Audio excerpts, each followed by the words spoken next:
is Steven Salazar. I'm a program manager in the Microsoft Identity Platform team. And today we have with us two great program managers from the Microsoft Identity Platform team as well, Jeevan, Desarda, and Saurabh, Madan.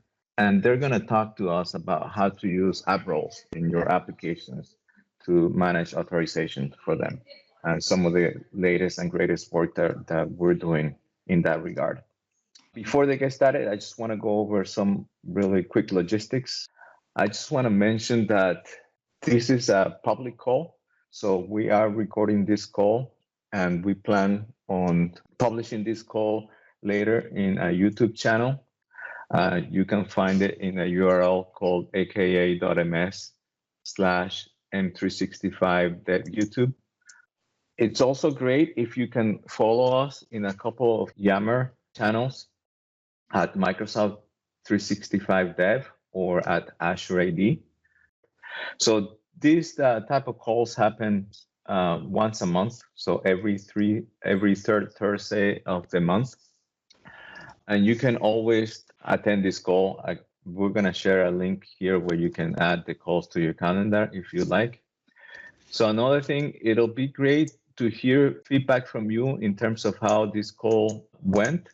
And also if you have any suggestions for topics that you would like us to cover, anything that you'd like to learn from us, it's always great to hear from you so that we get content that matches your needs. A survey that you can use to just give us feedback, how the call went in terms of the topic, and also if you have ideas for future topics that we should cover. But without further ado, because I know Jeevan and Saurabh have quite a bit of content to go, I'm going to give it to them so that they can do the introductions and then get started. And so thank you, everyone. Thank you. Let me introduce myself. I'm Jeevan Desarda. I'm a senior program manager in Azure Active Directory, and my particular team actually works on the integrations for different SaaS applications with Azure AD, particularly on single sign-on and user provisioning, and we list these applications into the app gallery. Along with that, we also closely work with enterprise customers to configure and deploy the applications as we are part of the customer experience team. We understand our customer scenarios and help them deploy these particular applications. So that's my particular core role. And I have Saurabh with me over here. Saurabh, can you please introduce yourself? Yeah, sure. Hey, everyone, I'm Saurabh Madan, program manager here in the identity division. And my team that I'm part of, we work on app permissions, consent, experiences, and I particularly look into the credentials space of applications. And today we're going to be talking about AppRoles. Before I go to the agenda, I just want to set the right expectation over here. So our goal over here is to tell you about everything about the authorization and application roles and groups, and how you actually should do the application roles, or how do you actually do authorization using application roles or groups. The idea is to present that at a higher level, like think more about 10,000 feet overview, strategic more way. I know when it comes to implementation, you all are developers and you all can figure it out how to do it. And there is enough amount of documentation you have. But let's look at that particular part more strategically. So in the first, we will go and look at authentication and authorization. What's the difference and what's happening over there? Why authorization is getting so important nowadays? And then how do you actually achieve that authorization when it comes to Azure AD for applications? So it can be done using groups or it can be done using roles. When we are talking particularly about roles, there is a particular app roles are possible for different objects like users in groups or applications. And we will see that there is also a new user interface we are coming up with. So we will showcase that particular interface to you. And then from there, we will go about single tenant and multi-tenant apps. So it's a scenario where you are a line of business developer for your organization, or you are an ISV developer who is developing application for our multiple customers. Then how do you consider authorization in that case? And before you start actually coding, let's look at some gotchas with what is there. And then we can actually summarize our learnings over there. So you can actually go and start off the actual implementation of it. So that's how we are looking at our agenda today.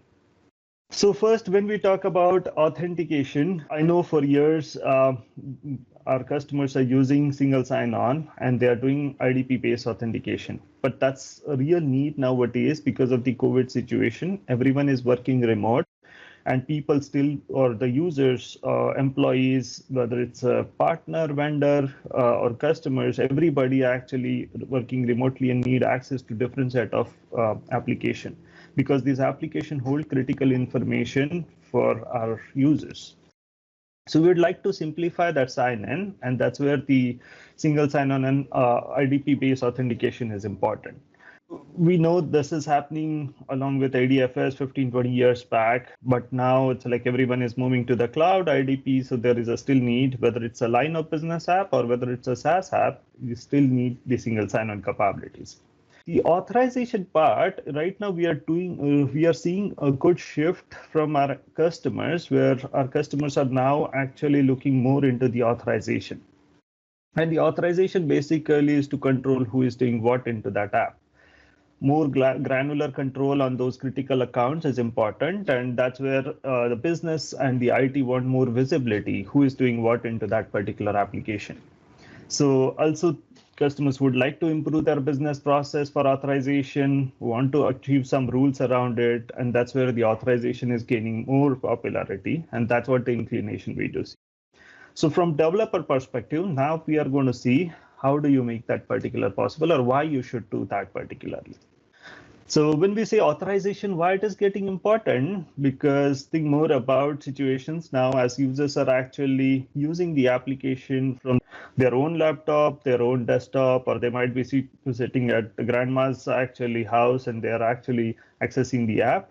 IT administrator and identity team want to achieve a better security control. And that's why they have to know who is doing what into that app. Think more about like a business critical application a customer has, and they wanted to know how admins are logging into that app so that they can secure that particular application differently for administrators versus the normal users. But they can only do that when they have a visibility like who is an admin on that app versus who is the user on that app. And that's where actually comes more authorization part, which need to be managed from the identity provider. So authentication is just implementing single sign-on using OpenID Connect OAuth, but to apply these particular rules, that's where the interest on the business side is more on how do I achieve this particular granular control on different users or groups so that I should know what they are doing into that app. And that's what the authorization is gaining more importance nowadays. I'll just stop over here. If you have any questions, feel free to ask me and Saurabh over here, and we can take some time to talk about it, and then we'll go further. Okay, let's talk about, have you used IDP-based authorization in your application? So please let us know by typing your answer. Like, I don't know, I'm not a developer over here, but you're more like an architect or just the admin, so you'd like to achieve it. Or if you say, yes, sometimes I use it, or I use it always, or I never use this particular authorization. I just implement the single sign-on using MSAL or OpenID Connect OAuth, and I'm good over here. I do see there are a lot of B over here. So sometimes I use it, and I do see there are a few C's also, which is really nice. And I do see D, and I'm little getting worried about, but okay, no worries. I think after this session, I think you will all feel good about, at least you have understood the concepts, and now you can be able to easily decide which way I wanted to go. Good, thank you. Thanks for putting all those answers, and I'll wait for 5 more seconds to see if somebody else wanted to yet type. Okay. Yeah. Hey, Jeevan, there's a question up in the chat about who is doing what is authentication. So just wanted to clarify one thing here. Identifying who you are is authentication, and what you can do and what you're authorized to do is the authorization part of this. This is how you can differentiate and look at these things. Yes, and that's what I gave you the example of the admin versus the normal user. So what you can do into that app is also important, and based on that, customers want to apply the security controls, and that's where the authorization part is important. So basically, is the role what you carry into that particular app is the authorization, and that's where it's important to understand. But yeah, thanks. I have got enough amount of responses, so let's move forward. So now when you think about Azure Active Directory, there are two options over here. You can use groups for authorization or you can use roles for authorization. But the question is, where should I begin from? So we are going to talk about both these particular scenarios, and then we will see it's like, okay, what is actually suitable in your app, and what are the significant difference between two. So let's start with particular group part. Are you using group information into the application? So this is a question 2. Have you ever used the groups into your application for authorization purpose? Or okay, so sometimes you use it. Will either groups or Azure AD roles work with Azure AD B2C? Yes, I'll answer that question also. I know there are people typing, so yes, Azure AD, the concept still works in Azure AD and Azure AD B2C. So either it's a group or roles, it works on both the ends. So yes, so whatever we are talking is going to be also applicable into the B2C tenant. So if you're a B2C developer, it's still valid for that. All Azure AD roles do not work with AD groups. Yes, I'll talk about it in little detail, and just wait for a few more minutes. Okay, so let's talk about the group part of it first. So when you are using groups for authorization, there are different types of groups in the organization. So basically consider on-premise groups like security groups and distribution groups, which a lot of our enterprise customers are actually syncing these groups from on-premise Active Directory to Azure Active Directory. And then also cloud customers create all, like users can create office groups, you can create Azure AD groups. There are dynamic groups you can create based on the role, or you can actually write a rule and say if the user is the department is sales, then create this particular group and all the users into that particular group. So these are the different types of groups. But when you are writing an application, you have to plan for all types of groups. You can't just say it's like, okay, it's my on-premise group or I'll rely on the cloud groups. One of the major thing with Azure Active Directory is the group names are not immutable values, non-immutable values, the names particularly. So what it means is you can create, suppose, the office group or the cloud group with the same name again and again. It's pretty much possible because we don't check for the uniqueness of the group name. In the on-premise world, there is on-premise account names, which you can always consider as unique, but that is not the same case with the cloud groups or which are Azure AD groups. So that's one of the things, and that's why we feel that passing the group names in the token, like all the group names, including cloud groups, is not very secure solution, because in this case, a user can just create a group and part of that particular group or owner of that group, and then just pass that information in the token, and the application will do authorization based on the value what it receives in the token.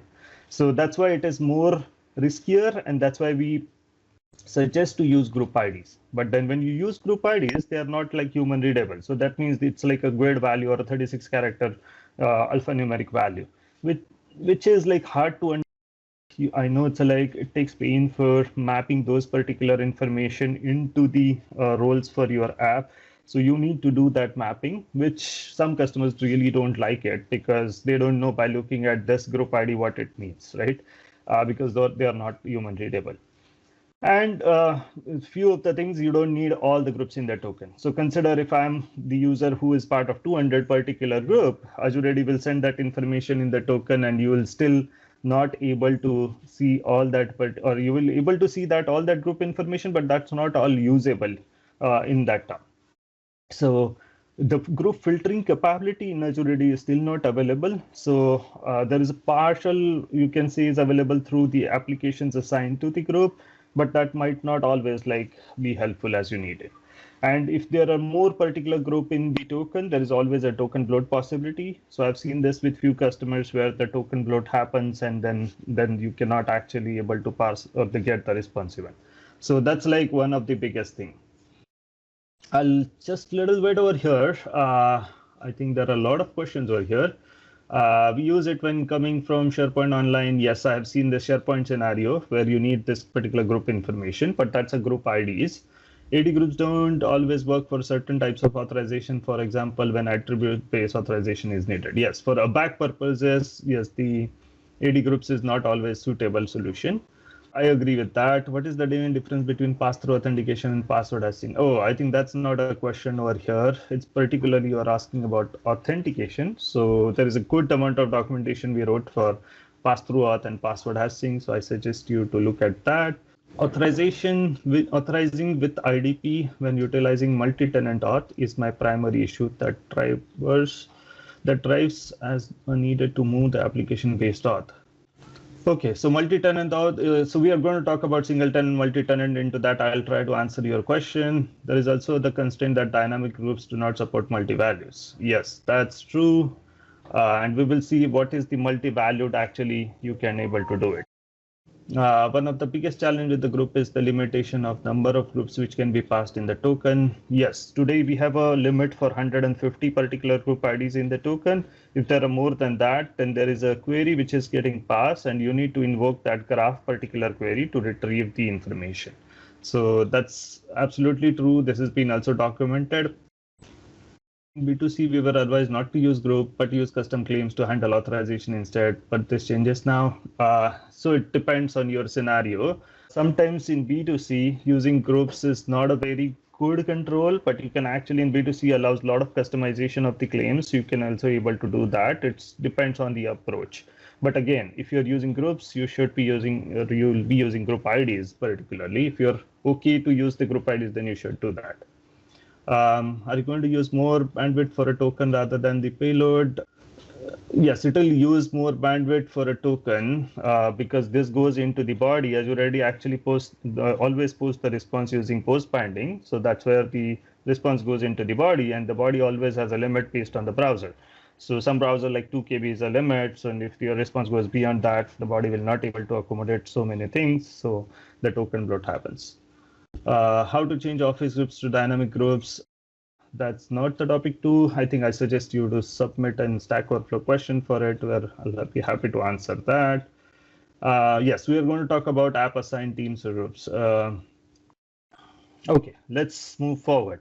There are a lot of questions. Okay, so now when we look at for AppRoles, so the difference between AppRoles is you can actually apply AppRole for every app in Azure AD. That means any app in Azure AD, whether it's a SAML app added from the gallery or non-gallery app, or whether it's an app registered using app registration, you can still able to configure AppRoles for it.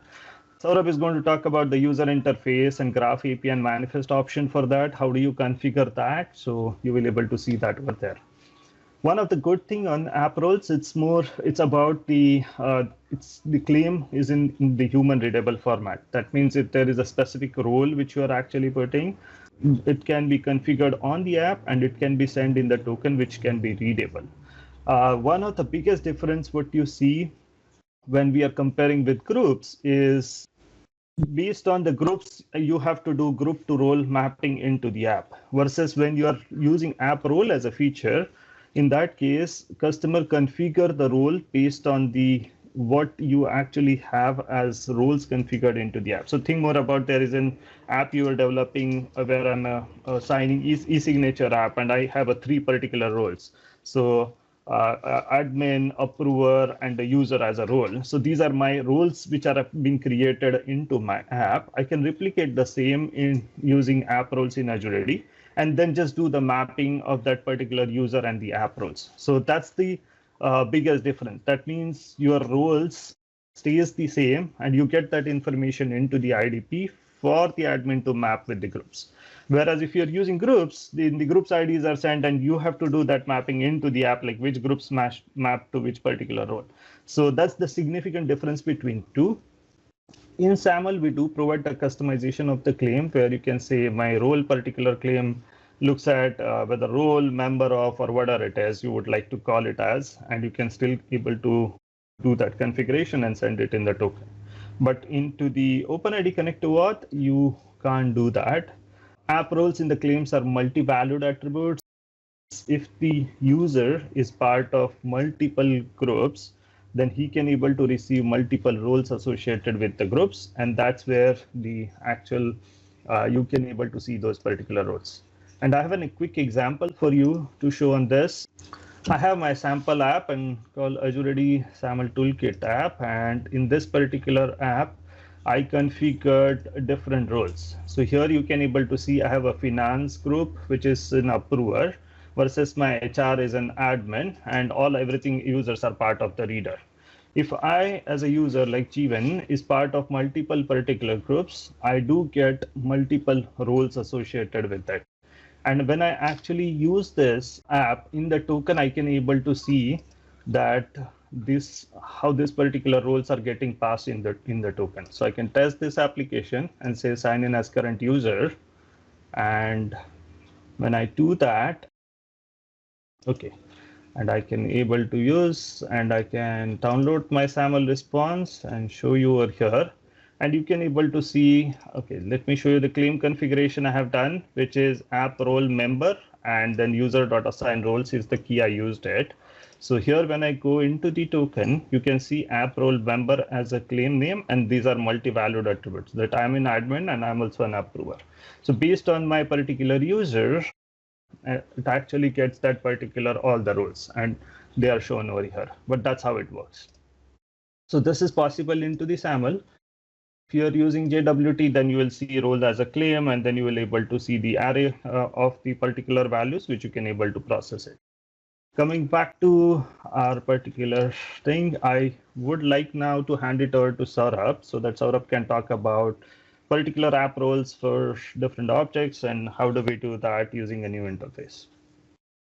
Yeah, so app roles can be configured and defined for 2 or 3 different possibilities. One, you can do define app roles that are assignable to users or groups, which you can do through the enterprise apps in case it's going through a user assignment for application roles.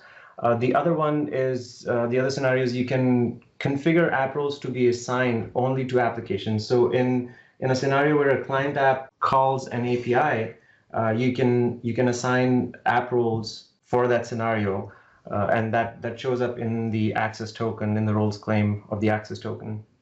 So this is particularly useful if you have automation scenarios where you are trying to automate things and you just have like application specific roles, and you're trying to build automation based off of that. So that's one of the particular things. The next thing that I want to show here is, but before I jump into the interface, one of the major problems with the app role definition today that we got a lot of feedback on is it's hard to edit the manifest, and it's hard to define app roles in the manifest for a lot of reasons. One, it requires JSON editing. So you have to get into the manifest, edit that JSON, either export the manifest out and edit the JSON, and then come back and paste everything back in. And there's like all sorts of problems that can happen, either fat fingering, accidental keystrokes, or copy pasting errors there. And then the other problem is, if you look in the app manifest today, for every app role that you create, you need to provide a unique GUID for that app role. And that's something that the user, or the app owner, or the tenant admin needs to generate that GUID and then add that in. So that's an extra added step, which is not desired. So to solve all those problems, what we have done, what we've done is created this app roles blade in the app registrations. And what that provides is basically just a representation of whatever is in the manifest. So an app role definition is represented in this UX here. So you can see a display name, description, the allowed member types, value ID, and the state, whether it's enabled or disabled. And then actually before I move forward, quick question, is the navigation name descriptive of the feature, the blade name that is? Yeah, there is a feedback Saurabh on that. So the display name should be sort alphabetically so that people can able to see the AppRoles display name in an alphabet. Yeah. Awesome. Yeah, feedback taken, and I see that the answer to this is yes, and which is I'm so glad to hear, because we went back and forth on this on what to and how to name this blade. So I'm glad to hear that. Okay, custom app roles, that's one option. Right, I think so. The majority here is A, and thank you. So the create and edit app role experience, once you click on the button to add app roles, again, the same properties that you would add in the manifest. Now you have a UI for that. Allowed member types here particularly is you can pick either user groups or application as you would do in the manifest, or you could pick for both, which adds the allowed member types as users and application in that collection.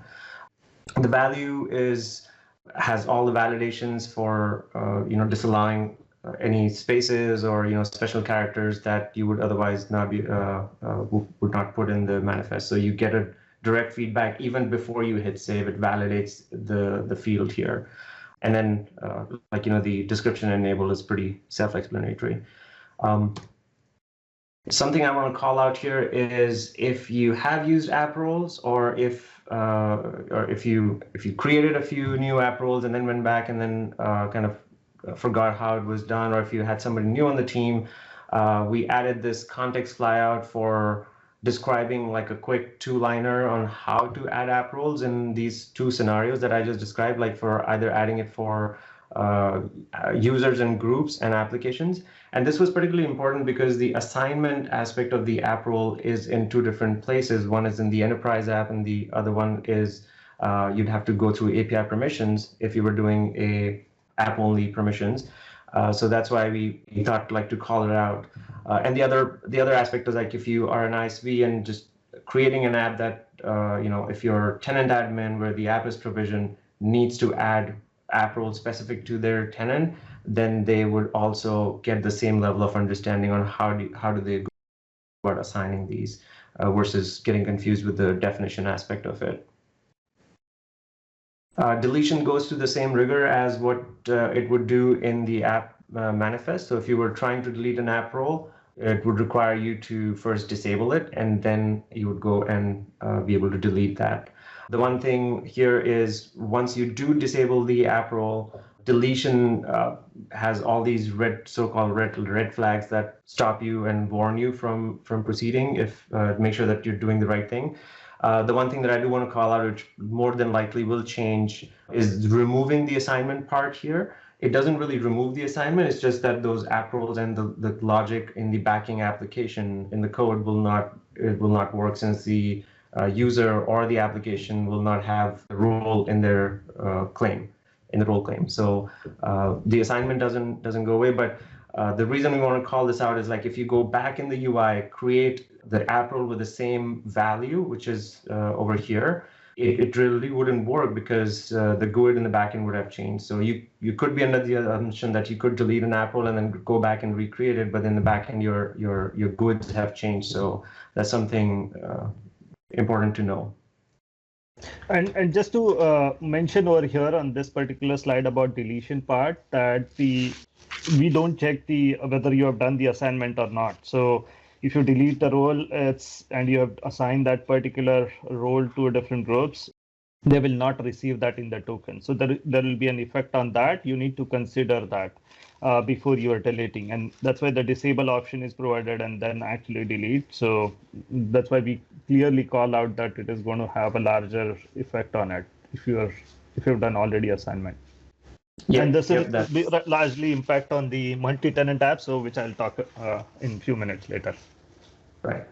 And just before I move away, thank you, Jeevan. That was a great call out. One more thing before we move away from the screen and get into the APIs. This UI will start to light up in the next few days or so, and we're just working out a few last-minute hiccups, but just want to make sure that everything is ready to go, and you should start to see this show up in the next few days. I am seeing questions fly by. I think the last one is, will AppRole creation work for users who have owner rights on the app? Yes, it will. So anybody who has a global administrator, app admin, cloud app admin, or an app owner role, they will be able to support. B2B support, OBO flow as an API developer, this is much required. I don't believe B2C supports that, and I don't know, Jeevan, I don't know if you have more information. Yeah, but I suggest again to put that on Stack Overflow. It's about the authentication, what you are trying to check. I'll prefer to get that answer from the right product team directly over there rather than over here. Awesome. I think the best thing is enable the app role. Yep, thank you. Okay, so moving on to the app. Just to answer one more question, I think there are a lot of B2C, but B2C does support AppRoles. So even in B2C, you can actually, in the manifest also, you can able to create the roles or using the APIs, and you can able to use it in the same way when you are assigning that particular group or a user to the application, you can able to assign different roles. I personally tested this. Yes, it works. Yes, max number of app roles still is the same. And again, if you're running into that limit, there are other options that should be considered. But yeah, there's that upper limit hasn't changed. This information, we are planning to do a blog announcement, and once it'll be appropriate, like when the deployment is finished and when the blade is live, it'll be better if you can share it at that time, since there'll be something for folks to go back to the portal and check it out. All right, so I am going to move forward. So regarding the AppRole APIs and the manifest, so if you see the screenshot on the right, this is currently how AppRoles show up in the app manifest, and this is where application owners or tenant admins or anybody who has access to modify the application would go here and add their app roles.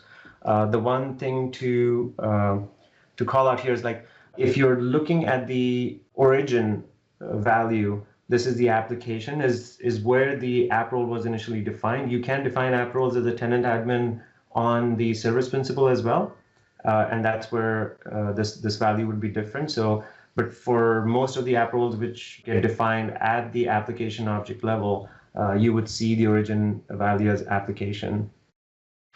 We have Microsoft Graph APIs for getting the information on app roles, and you can do a call to mygraph.microsoft.com/applications and get a list of all the app roles, or you can go to the service principal and get the application roles on the service principal as well. And then there's a documentation link that will be shared as part of this deck. Jeevan, that is it. Back over to you. Thank you. So when we are talking about app roles for single tenant applications, so there are multi-tenant, there are two basically scenarios we are talking about. That means, again, you might be a line of business application developer where you are developing application for your own organization. And in that particular case, your scope of the application is very limited to your particular tenant and the users into that tenant. That does include B2B users. I just want to make sure that you are aware that if you add, suppose you're a contest organization and you are adding FabricCam user as a B2B users into that tenant, you can still able to assign different roles to that particular user. Or you can create a group, say FabricCam users as a group, and I can add FabricCam users into that group, and I can able to assign a role to that particular group. It's the same way it behaves as it behaves for your employees. So you can actually configure the app roles on the application object, and then you can say it can be configured for users or groups or applications, as actually Saurabh just actually shown that to us. For multi-tenant apps, now I would like to call out, it's a little, you need to think a little bit deeper on this. So when you are developing a multi-tenant application, it's for all Azure Active Directory tenants. That means scope of your application is very wide.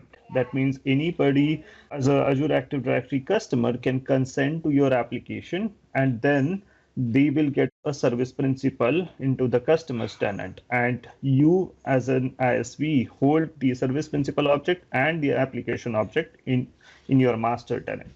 So you can configure the app roles for your application object over there. And when your customer actually consent for an app, they will receive the service principal, but they will also receive all the particular roles associated with your app, and they are coming from application object.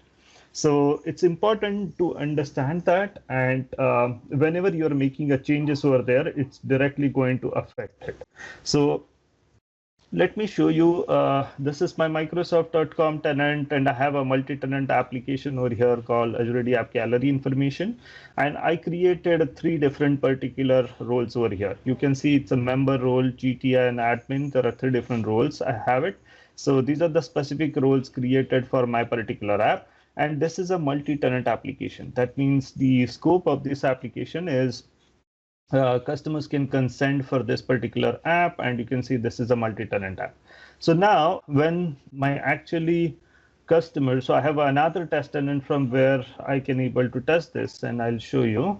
So this is my test tenant, which is Jeevan at simplytest.net, and let's search for that particular app, which says Azure AD app gallery information. So this is a consented app. So I have consented this particular app from my Simply Test tenant to that Microsoft. The main application is hosted in the Microsoft.com tenant. So now when I'm actually looking into users and groups, you can able to see I select a user and I click edit, and I do see all 3 roles over here. So that these 3 particular roles are coming directly from that particular app, which is I have consented for.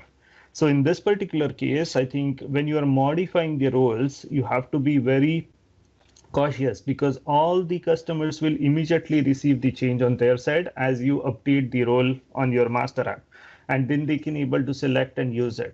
So I think this is what you need to define first when you're actually creating a multi-tenant app. At that time, you have to think about it, like how my customers are going to get these roles and what roles they can use it. If you remove the roles, it's going to get immediately affected to all the customers. So you will not able to see that token, and the assignment is not like immediately that will assignment will show saying that the role is gone now, which you have previously used, and that's how the difference is. So I can now able to see that I have assigned this particular role to a user. So that's the difference between single tenant and multi-tenant app. So think twice about modifying it or deleting it. Adding should not be an issue, because you're just adding more roles over there, and you can easily able to pass these particular new roles to your customers. And that's where your customers will receive it, and then you can use it in the token for authorization part of it. Saurabh also shown you, we do have an API for that, which says on the service principals, what are the different app roles, and you can able to see the roles I created for the app, and they are originating from the application object. So similarly, I can go into the application object also, and I can able to see it from there, saying that which particular roles have been created, which are app roles are associated. So I can able to see that from the application object also. So all these particular graph API queries are available, and we have a documentation which talks about how do you do the app roles and the app role assignment. When you are using this particular assignment to user or groups or applications, there is also a separate API for that. I think somebody in the question in the chat asked me this question, so I just want to call out there is a separate API for app role assignment, and there is a separate API for app roles. Okay, so now when we look at the gotchas before you start, so I think AppRoles is better suited for coarse-grained authorization. That means ideally, although we have a limit of 1200 AppRoles is the limit on the object. So ideally, it's near to 1200. It's not like exact 1200, but it is the storage limit on the object we have. So as we are putting more particular application roles, your particular object limit is getting reached, and that's where you will start facing the issue. But I've seen a lot of customers struggle at the limit of 1200. So that's why we call this out as 1200 as a limit. Note that AppRole value is limited to 255 characters. That means you cannot actually have a bigger than 250 character 55. Previously, this limit was 130. 6 months back, we modified this to 255 characters. MSIM access, in some cases, you will see this role, but that's a default role. If you add the application from the gallery, then you will see this role. So please don't delete that. That will be used in the app gallery in that particular way. There are some limitations on you cannot use special characters like space, and there's all that validation is there into the UI now. So I hope like if you need like particularly space, then you will not able to achieve that. And there are some special characters even we don't allow that, but all that actually check is there on the UI. You can consume the claim that value in the JWT or SAML claim directly, so you can able to do authorization. And values in the claims are multi-valued. So when I'm saying multi-valued, so I've shown you that in the SAML how it appears. For particular JWT, it becomes an array, and then you can able to see it. To get multiple value of users, this is a very important aspect because the group assigned to the application is a premium feature. That means it requires at least already premium 1. You need to think about the rules because the how the same user can get multiple roles. Basically, user is part of multiple groups. Say I'm Jeevan and part of group A and group B, and you are assigning role A and role B to the respective groups, then I'll get both these particular roles. But if I don't have Azure AD Premium, I cannot actually assign these particular groups to the application. And that way I cannot actually able to get multiple roles. That means you can only assign user objects to the app, and then you can only able to assign one particular role. So you have to think very thoroughly about your licensing model for your customers. If they have Azure AD Premium, then they can able to assign multiple roles to the users, and then you can receive them in the token. Otherwise, they will only always have like one particular role if they assign directly user to the app. So that's like you have to note. And in summary, what we have seen is we suggest that AppRoles is preferred over groups because it's a cleaner way to create the roles and send that role in the claim. Remember about licensing, because if you develop that way and you are expecting multiple roles, and if your customer does not have Azure AD Premium, then it will be a situation over there because customer might not actually separately buy Azure AD Premium for your app, or if your app is that important that they might be, but that should be a consideration. So there is also now a UI and API for configuration. As I said in the chat window, UI is going to come in few more weeks, I think, and it will allow you to create the roles and manage the roles very easily. If you change the app roles for multi-tenant apps, all your customers are going to immediately receive it. So making changes, it is important that you consider that. And you can also use these particular app roles in the automation, particularly on the service principals.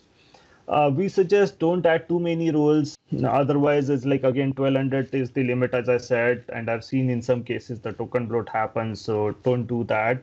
For core screen authorization, so think more about like 20, 30 might be good enough, but you can go larger if you need to, but should not be like 1200.